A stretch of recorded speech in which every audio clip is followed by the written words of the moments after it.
c'est la nuit que vit ce quartier fréquenté par une population très spéciale qui a su trouver sa place entre la bande de Gare du Nord et celle de la Défense. A tout de suite.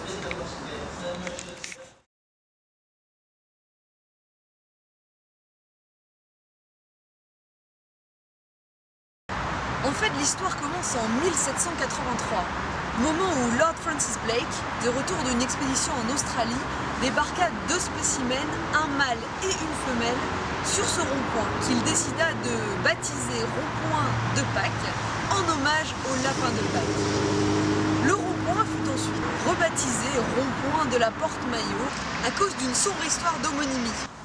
Les lapins, adaptés à ce milieu hospitalier totalement isolé, crurent et se multiplièrent, développant une culture avancée et raffinée. Au XVIIIe siècle, à plus de 100 mètres du premier trottoir, les lapins ont réussi à ériger des dizaines de ces statues, dans un but encore mystérieux aujourd'hui.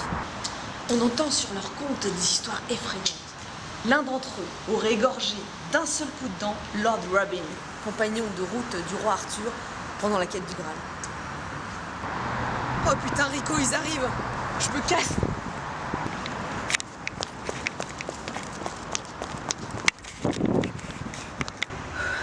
Et les lapins, à force de se développer sans respecter leur environnement, ont complètement épuisé les ressources naturelles du rond-point. Un jour, les lapins n'eurent plus assez de matières premières pour construire leur fameuse cage à lapins. Et ce fut les débuts d'un long déclin. Les lapins, tombés en décadence, furent d'abord chassés pour le sport, puis exploités pour leur fourrure et emmenés en esclavage. Les survivants furent rapatriés par une mission de l'ONU. Mais déracinés, les lapins du rond-point de la Porte-Maillot ne survivent aujourd'hui que par l'aide des ONG, accablés par l'alcoolisme et le chômage. Leur seul rêve est de pouvoir traverser la route pour aller voir les 10 commandements au Palais des Congrès en face. C'est dire s'ils ont perdu tout repère. L'un d'eux a bien voulu témoigner. Pour respecter son anonymat, nous l'appellerons Jeannot.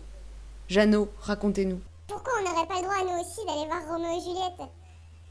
Et puis, bon, toute la famille décide de traverser la route et... ben, c'est le drame. Jojo, mon petit frère, il a été tué ce soir-là, écrasé par une voiture. Car la tragédie ne s'arrête pas là. Ces centaines de lapins qui s'élancent sous les roues des voitures en quête d'une chimère et qui finissent broyés par la marche implacable du progrès, ce sont à nouveau des vies brisées. René a vécu cette tragédie. René ? Moi, je le revois toutes les nuits avec ces petites papates tendues dans la lumière de mes phares. Puis du sang, puis plus rien. Moi, j'ai fait 2 dépressions. Ma femme m'a quitté. Ainsi se termine notre reportage sur les dangers du développement durable.